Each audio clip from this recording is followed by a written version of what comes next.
Two organizations are taking matters into their own hands to educate people about the rise of gun violence in Gainesville. TV 20's Alexis Goings tells us what a city leader says could help with the decline.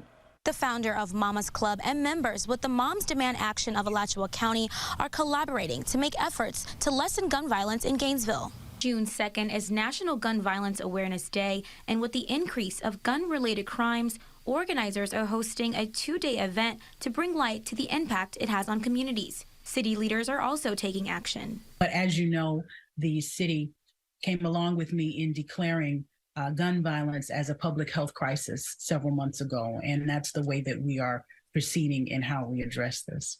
Gun violence survivors will share their experiences, a part of the Wear Orange campaign. It started after a 15-year-old was shot and killed at a playground in Chicago 10 years ago. Organizers say they want to bring urgency locally with the story.